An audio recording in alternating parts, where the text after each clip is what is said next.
This event changed the way I thought about demons. I was playing a game against my good friend Mike the other day. He's playing his Tyranids, I'm playing my Chaos, and something happened that really got me thinking. He came in with a Screamer Killer, alright? I squared up to the thing, shoulders level, eyes down.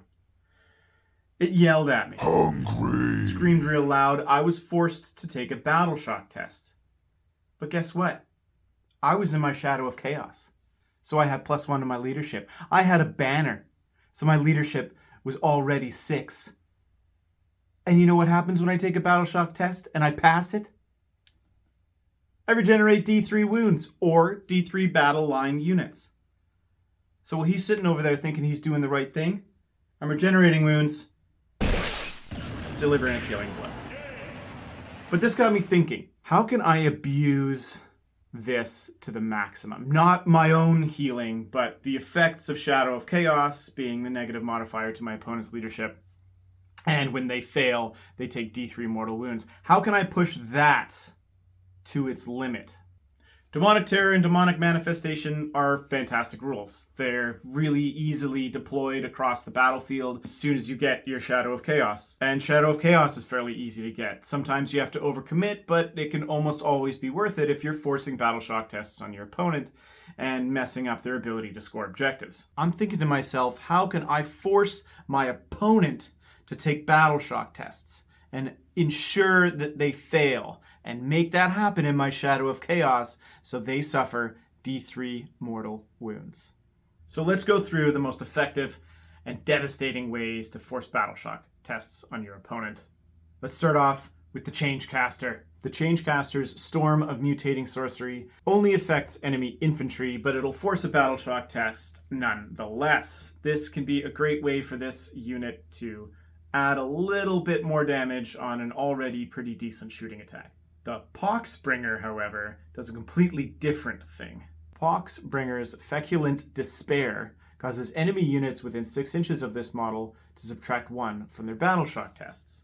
This doesn't just work when you're shooting at units in your phase or getting into combat and causing a Battle Shock test. It works in your opponent's Battle Shock as well. This is a great way to start stacking double instances of Demonic Terror. Nurgle has another pretty good unit in the Sloppity Bilepiper. The Sloppity Bilepiper has a special ability at the start of the fight phase. Every non-monster, non-vehicle unit within 6 inches takes a Battle Shock test. Now, you don't actually have to be in combat, you just have to be close to something at the start of the fight phase. And whether that thing is in combat or not in combat, doesn't really matter, the fight phase triggers. The Skullmaster, besides being a beast in close combat and causing some insanely good rules on an already really powerful unit, causes a Battle Shock test at the end of the charge step. With Devastating Charge, each enemy unit must take a Battle Shock test after this model's unit has finished a charge. This means you can charge more than 1 unit. Let's say you charge 2 or even 3, you're forcing 3 instances of Battle Shock. The best unit in the entire codex for this, in my opinion, is the Skull Cannon. The Skull Cannon has 48-inch range, and as soon as it hits a unit with its Skulls of the Fallen ability, that unit must take a Battle Shock test. This is not infantry only or non-monster, non-vehicle. It's anything, which means you can shoot a Land Raider with this and still force a Battle Shock test. Now, if you've ever built this model, you're still probably frustrated. I know that I am. It is the Exalted Seeker Chariots. The Infernal Engines of Torment ability allows this unit to force a Battle Shock test to every unit within 6 inches if its attacks have killed a model. This one takes a little bit of finesse, but the payoff is huge because the base is quite big. All you have to do is kill a single model, so you don't want to be rushing in on a Dreadnought or a big monster or anything like that. What you want to do is hunt down a killable infantry-style unit and make sure that you position yourself in the charge phase to get maximum effect off of this gigantic 6-inch aura. A real linchpin for this army, and for most demon armies, let's face it, is Be'lakor. Bellacor's Shadow Form ability, Pall of Despair, is great. Remember, he has a 6-inch aura of Shadow of Chaos, so everybody around him is already in it and is already at -1 leadership.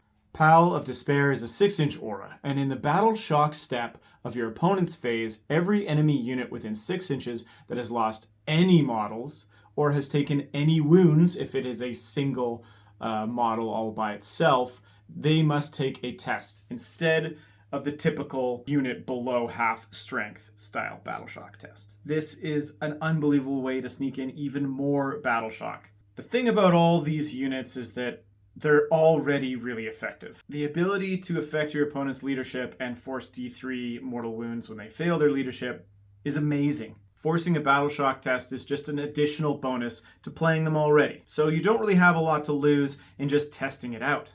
I made a mock list with a couple of the units that I own, and it came to just over 1,000 points.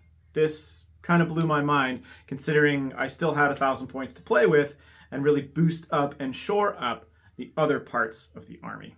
Please let me know what you think about this Leaf Blower demon list, and post up in the comments if you have any other tips and tricks that maybe I left out. And please subscribe to these other channels. They're working really hard and they're bringing fantastic content. Check them out. This is Ian from Hyperspace Hobbies, signing out.